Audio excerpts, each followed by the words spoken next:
아름다운 찬양 감사를 드립니다. 어떻게 설 명절 잘 보내셨나요? 여러분들 얼굴 보니까 아주 명절을 잘 보내고 오신 것 같네요. 우리 옆에 있는 성도들 바라보면서 마음을 담아서 축복하며 인사합니다. 당신은 축복의 사람입니다. 우리 옆 사람 보면서 당신은 축복의 사람입니다. 할렐루야.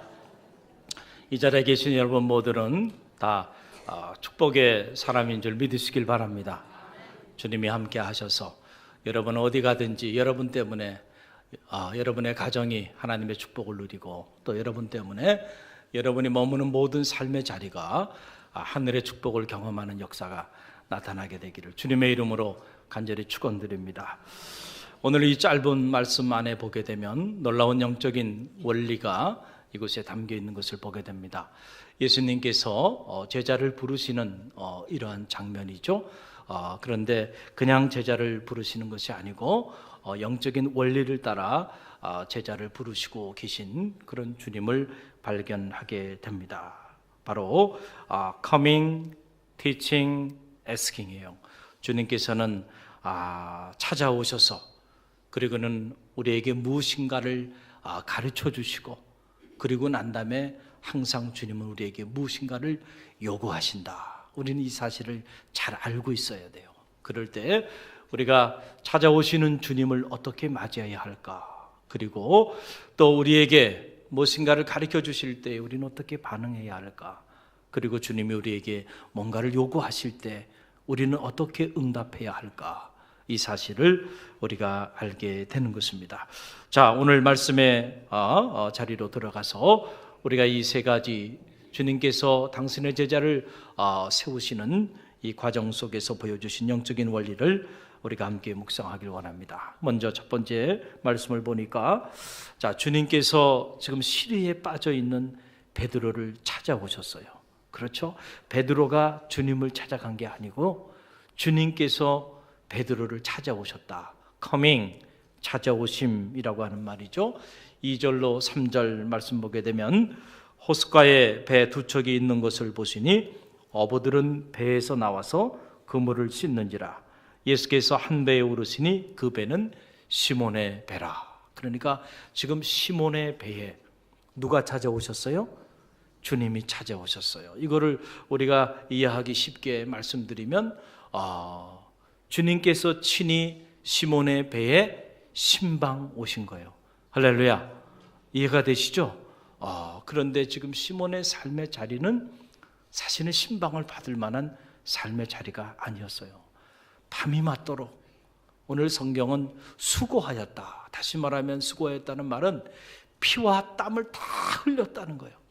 밤새도록 고기를 낚기 위해서 피와 땀을 흘리면서 수고하였지만 단 한 마리의 물고기도 낚지 못한, 그래서 시리에 빠져서 낙심과 좌절과 절망 속에서 텅 빈 그물을 싣고 있는 바로 그 베드로를 누가 찾아왔다는 거예요? 주님이 찾아오셨다라고 하는 사실이에요. 저는 이 말씀을 묵상할 때마다 제 안에 드는 영적인 하나님이 주시는 음성은 그거예요. 그렇구나. 주님이 우리를 찾아오실 때, 그리고 그 찾아오신 주님을 만날 때가 언제인가? 어떻게 생각해 보면요, 우리가 잘 나갈 때가 아닙니다. 우리가 잘 나갈 때는요, 찾아오시는 주님을 만날 여지가 우리 안에 없어요. 우리가 계획하고 뜻했던 일들이 우리 뜻대로 다 잘 돼서 승승장구해요. 그럴 때는요, 우리 안에 주님을 영접할 공간이 없어요. 왜냐하면 우리가 너무 잘났기 때문에 그래요. 할렐루야. 그런데 우리가 이 베드로처럼 밤새도록 수고하였지만, 그러나 그 수고에 비해서 아무것도 얻지 못했던 그 절망의 자리, 어떻게 보면 실패의 자리죠. 바로 그 자리에 우리가 자리할 때, 그때 비로소 찾아오시는 주님을 만나게 되는 그런 역사가 나타난다는 사실을 기억하시길 바랍니다. 여러분 보세요. 사람들은요, 뭔가 이렇게 일이 잘 되어가고 그래서 사람들로 하여금 이렇게 칭송을 받게 되고 그렇게 되게 되면요, 평소에 연락도 하지 않은 사람들이 연락도 하고요, 평소에 아는 척도 안 했던 사람들이 아는 척하고요, 그러면서 사람들은 몰려들기 시작하게 돼 있어요. 그런데 반대로 사람은 뭔가 계획하고 뜻한 일들이 뜻대로 되지 않아서 계속해서 어려움 가운데 자리하게 되고, 내가 내 자신을 보기에도 참 내 자신이 너무 초라해. 그런 실패의 자리, 낙심의 자리, 좌절과 절망의 자리에 있을 때는요, 평소에 연락하고 왔던 사람들도 떠나게 된다는 거예요. 떠나게 돼. 사람 인심이라는 건 그래요. 그런데 여러분, 주님은 다르다는 사실을 기억하시길 바랍니다. 사람은 떠나도 누구는 찾아오세요? 주님은 찾아오세요. 할렐루야. 꼭 기억하시길 바랍니다. 우리가 육신적인 눈으로 보면 이 실패의 자리는 절망의 자리죠. 그렇지만은 영적인 눈으로 보면 이 실패의 자리는 찾아오시는 주님을 만나는 자리임을 기억하시길 바랍니다. 그래서 저는 때로 이런 생각이 들어요. 우리가 정말로 주님의 참 제자가 되고 정말로 주님의 참 팔로워로서의 삶을 우리가 살기를 원한다고 한다면 우리에게 필요한 것 중에 첫 번째는 실패의 경험이 있어야 한다. 실패의 체험이 있어야 한다. 할렐루야. 역시 이 대목에서는 아멘하는 분들이 없어요. 여러분, 철저하게 무너져야 돼요. 철저하게 깨지고 철저하게 무너져 내려서 내가 아무것도 아닌 무익한 종이라는 사실을 깨달을 때, 나의 이 육체의 한계, 내 인생의 그 한계 상황을 처절하게 경험할 때 비로소 그 자리에서 찾아오시는 주님을 인격적으로, 전인격적으로 우리가 만나게 되는 거예요. 그전에는 아니에요. 왜 그런 줄 아세요? 아직도 내 지식이, 내 경험이, 아직도 내 노력이, 내 힘이 나를 이끌고 있기 때문에, 엄밀한 의미로 보면 내가 더 그런 것들을 더 의지하고 있어요. 그래서 주님을 의지할 틈이 없는 거죠. 그래서 우리가 믿음의 길을 걸어가면서 반드시 경험해야 하는, 체험해야 하는 것 중에 하나는 바로 실패의 체험입니다. 할렐루야. 목사님, 저는요 한 번도 실패하지 않았어요. 자랑하지 마세요. 그러면 저는 겁납니다. 그런 분들은 정말로 한 번도 실패하지 않고 여러분들이 승승장구하면서 이렇게 살아왔습니까? 그렇다고 한다면 참 너무너무 무서운 분이에요. 그분은. 할렐루야. 그분은 무엇을 의지하며 사는 분일까요? 정말로 주님을 의지하며 사는 사람일까요? 아니에요. 내가 계획한 것, 내가 뜻한 것, 그리고 내가 노력한 것 한 번도 이루지 않은 것이 없고, 결국은 내가 하고자 하는 대로 모든 일들이 다 그렇게 일들이 잘 되어 왔다고 한다면, 이제 그 사람은 무너질 날이 얼마 되지 않았는데, 그 무너질 때는 이제는 감당할 수 없는 격차를 경험하게 될 것이다. 여러분, 무너지는 건요 시간을 필요로 하지 않아요. 추락하는 거는 뭐가 필요 없다 그랬어요? 날개가 필요 없다는 거예요. 한순간 반드시 꺾이게 돼 있다라고 하는 사실이죠. 사랑하는 성도 여러분, 오늘 여러분이 혹시라도 어떤 삶의 문제로 인해서 힘들어하고 있나요?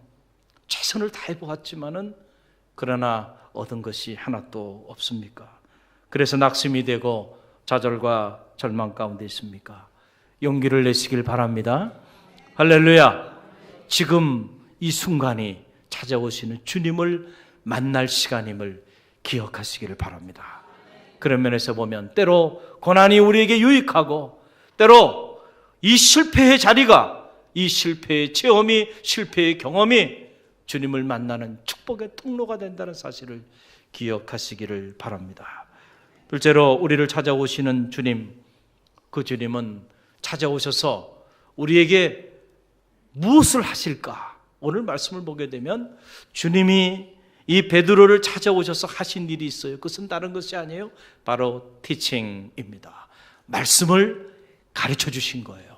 주님이 우리에게 해 주실 수 있는 최고의 선물은 다른 게 아니에요. 다른 걸 기대하지 마세요. 주님께. 뭘 기대해야 될까요? 말씀을 기대하는 성도들이 되시기를 간절히 바랍니다. 그 주님께서 말씀을 가르쳐 주시는 거예요. 그 내용이 오늘 3절에 나오죠. 함께 읽어봅니다. 예수께서 한 배에 오르시니 그 배는 시몬의 배라.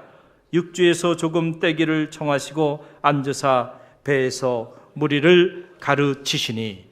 아멘. 배에서 무리를 어떻게 하셨다 그랬어요? 가르치셨다라고 하는 그런 사실입니다. 저는 이 대목을 묵상하면서 제 안에 드는 생각 중에 하나는 그거예요. 우리가 어떻게 생각해 보면 지금 베드로는 밤새도록 수고했지만은 한 마리 물고기도 낚지 못했어요. 그래서 지금 생계의 위기 가운데 놓여 있는 거예요. 경제적인 위기 가운데 놓여 있어요. 절박한 상황이에요. 가족들을 부양해야 하는데 물고기를 한 마리도 잡지 못했어요. 어부가. 그러니 지금 베드로의 상황이라고 하는 것이 얼마나 절박했을까. 자, 이런 절박한 상황에 찾아오신 주님, 이런 절박한 상황에 찾아오셨으면 주님이 베드로의 상황을 알 거 아닙니까? 그러면 베드로에게 뭔가 고기 잡는 법을 가르쳐 주시든지, 아니면은 뭔가 이 경제적인 문제에 있어서 도움을 줄 수 있는, 내가 좀 도와줄까? 힘이 들지? 이런 문제를 해결하기 위해서 이 사람을 좀 만나봐. 내가 너에게 이러이러한 경제적인 문제를 해결할 수 있는 길을 좀 열어줄게. 뭐 좀 이런 어떤 말씀을 하셨다고 한다면 우리가 좀 납득이 되고 이해가 돼요. 그런데 지금 베드로의 상황은 지금 하나님의 말씀을 배울 상황이 아니잖아요.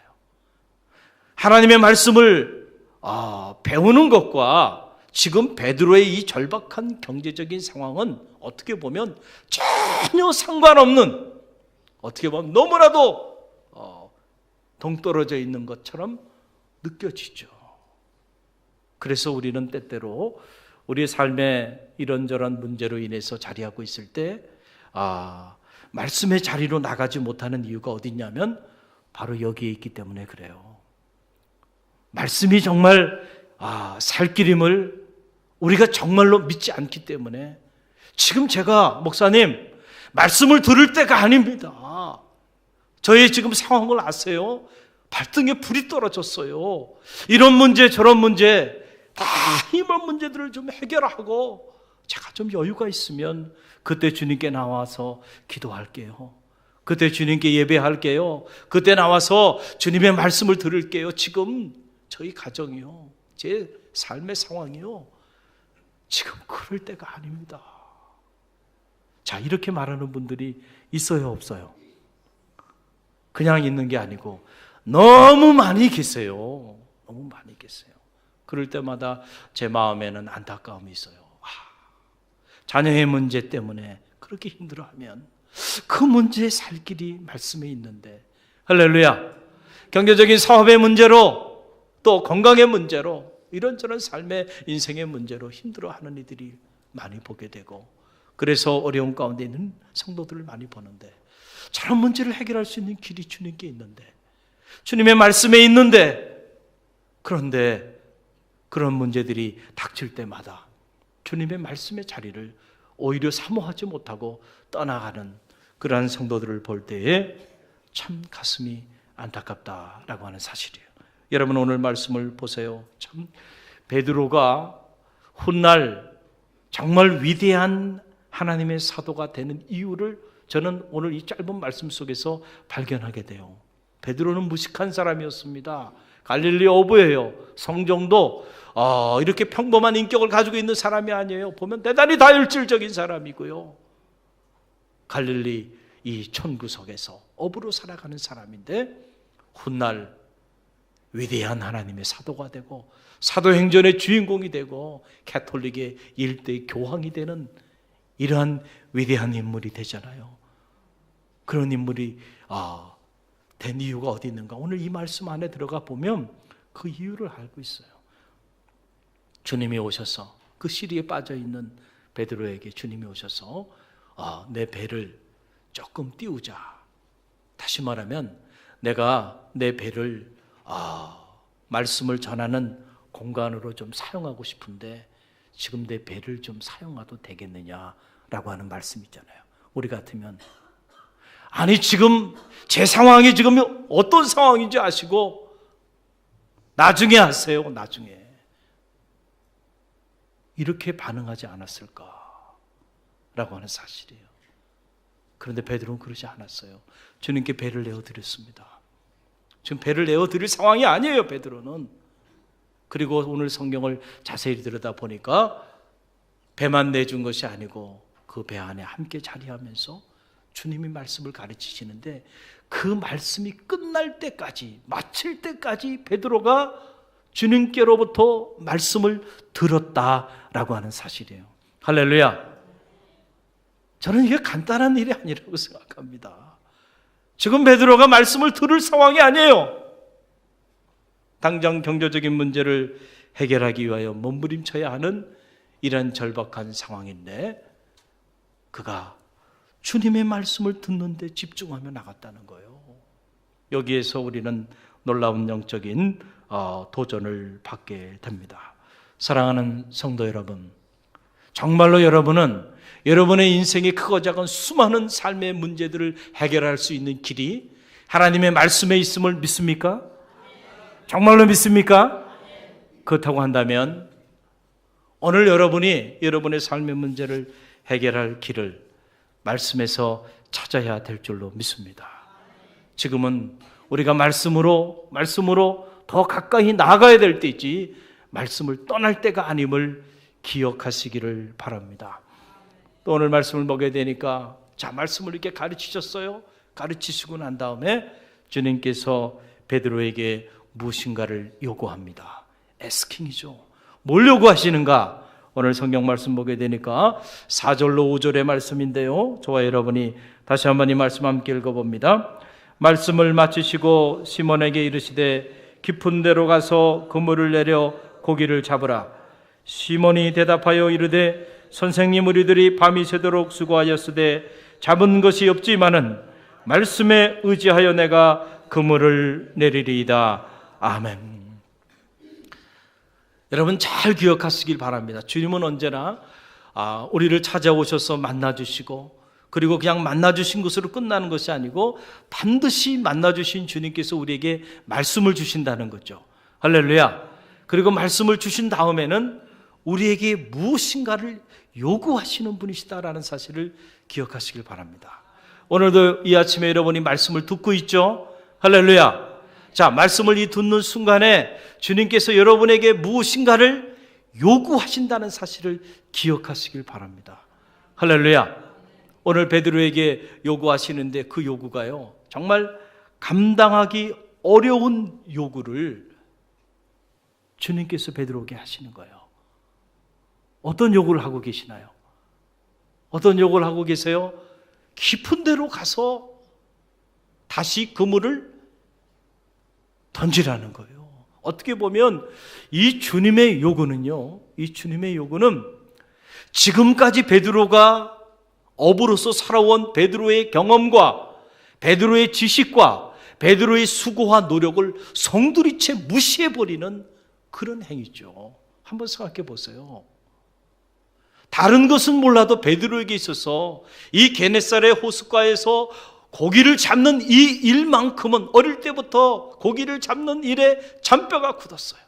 그래서 고기가 어디에 있는지, 어느 시간대에 있는지 포인트도 알고 시점도 알고 경험으로, 다른 것은 몰라도 이 어부의 고기를 낚는 이 일에 대해서만큼은 누가 전문가예요? 베드로가 전문가예요.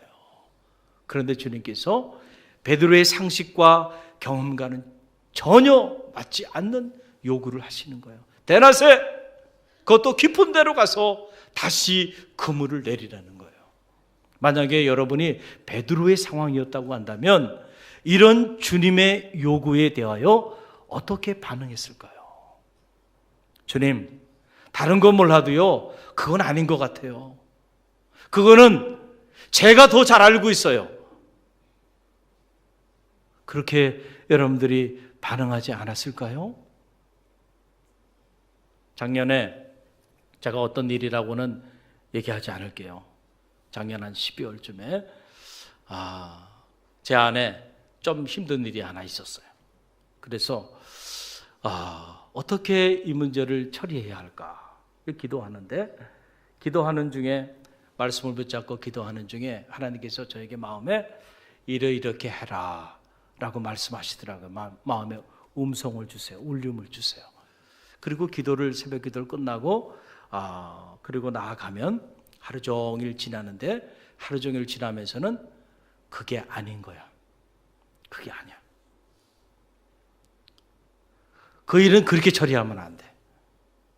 지금까지 내가 신학자로 살아왔고 목회자로 살아왔고 지금까지 살아온 나의 지식과 경험과 상식에 준하면 절대 그 일은 그렇게 처리하면 안 돼. 이게 옳은 거야. 100% 옳아요. 자, 그런데 그 다음날 새벽에 나와서 말씀 붙잡고 기도하는데 주님이 또 그렇게 울림을 주시는 거야. 이렇게 하래, 이렇게 하라는. 아닙니다.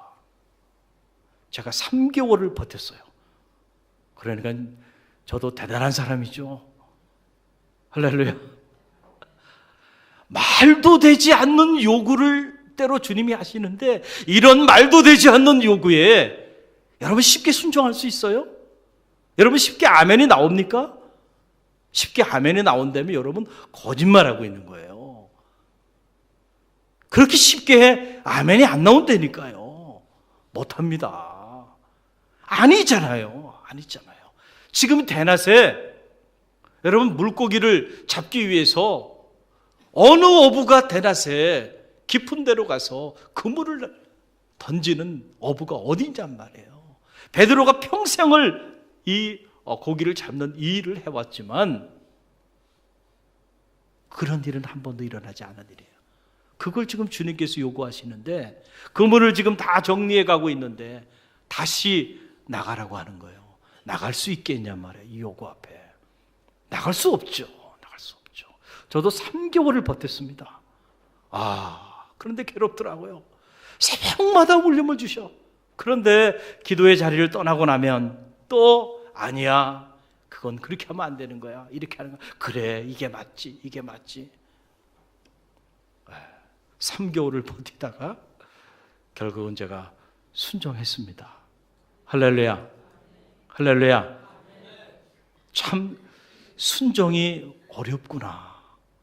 특별히 이렇게 우리가 하나님의 말씀에 어느 정도 이렇게 말씀에 순종했을 때 그래도 이런 일이 일어날 수 있겠지, 어느 정도 우리가 추측 가능한 이런 범위 안에서 우리에게 뭔가를 요구하신다면 우리가 힘들어도 순종할 수 있어요. 그런데 도저히 순종할 수 없는 것을 우리에게 요구하실 때가 있다라고 하는 사실이에요. 할렐루야. 그런데 베드로는 어떻게 이렇게 짧은 순간에 순종할 수 있었을까? 여기에 저는 도전이 되는 거예요. 할렐루야. 이 순종의 시차가 점점 작아지기를 주님의 이름으로 간절히 축원드립니다. 아직까지는 제 영성이 부족해서 그런지 3개월을 버텼습니다. 얼마나 부족한 목회자입니까? 주님이 기도하는 중에 말씀하셨으면 그냥 그 자리에서 즉시 내가 나아가리라, 이렇게 순종해야지. 할렐루야. 근데 그게 잘 안 되더라고요. 잘 안 돼. 근데 베드로는 참 놀라운 순종을 하는 모습을 보게 돼요. 어떻게 순종했나요? 여러분 보세요. 이 5절의 말씀에 나오죠. 5절 말씀 저와 여러분이 함께 읽어봅니다. 시몬이 대답하여 이르되 선생님, 우리들이 밤이 새도록 수고하였으되 잡은 것이 없지만은 말씀에 의지하여 내가 그물을 내리리이다. 아멘. 위대한 고백이에요. 위대한 고백. 우리가 밤새도록 수고하였지만은 잡은 것이 없지만 당신의 말씀에 의지하여 우리가 그물을 내리리이다. 어떻게 이런 위대한 결단, 이런 위대한 순종을 베드로가 할 수 있었을까? 그 이유는 다른 게 아니죠. 베드로가 말씀을 듣는 중에 베드로의 생각을 하나님이 바꿔주신 거예요. 육신적인 생각에서 영적인 생각으로 바꿔주신 거예요. 낙심과 좌절과 절망 속에 사로잡혀 있었던 그 부정적인 생각을 말씀을 듣는 중에 하나님께서 베드로의 생각을 바꾸시는데 그에게 꿈을 주시고 희망을 주시고 소망을 주셔서 이런 긍정적인 생각으로 바꿔주시지 않았다고 한다면 어떻게 다시 again and again 다시 일어나서 말도 되지 않는 주님의 말씀에 순종하면서 다시 그물을 던지러 나갈 수 있었겠는가? 여러분, 말씀이 위대하다고 하는 사실을 기억하시길 바랍니다. 아직도 여러분은 말씀과 베드로의 경제적인 문제와 아무런 상관이 없다고 생각하십니까? 아직도 말씀과 베드로가 처해 있는 이 상황이 아무런 상관이 없다고 생각이 듭니까? 아직도 지금은 베드로가 주님의 말씀을 배울 때가 아니고 어떻게 하면 좀 더 물고기를 잘 잡을 수 있을지 그것을 연구할 때이고 그것을 위하여 사람들을 만나러 세상을 향해 나아갈 때라고 생각하십니까? 아니라니까요. 할렐루야. 말씀에 살 길이 있고요. 말씀 안에 희망이 있는 거예요. 베드로가 이렇게 위대한 믿음의 고백을 하며 말도 되지 않는 주님의 요구에 순종하며 나갔을 때 어떤 일이 일어나나요? 여러분 오늘 성경을 보게 되니까 깊은 데 가서 그물을 던지는 순간 고기들이 잡혀오는데요. 그물이 찢어질 정도로 너무너무 많은 고기가 잡혀서 베드로의 배에 다 가득 실을 수가 없어서 옆에 동료들을 불러요. 그래서 그 동료들의 배에까지 가득 실어서 만선이 되는 만선의 기적이 일어나게 됐다는 사실이에요. 할렐루야. 놀랍죠.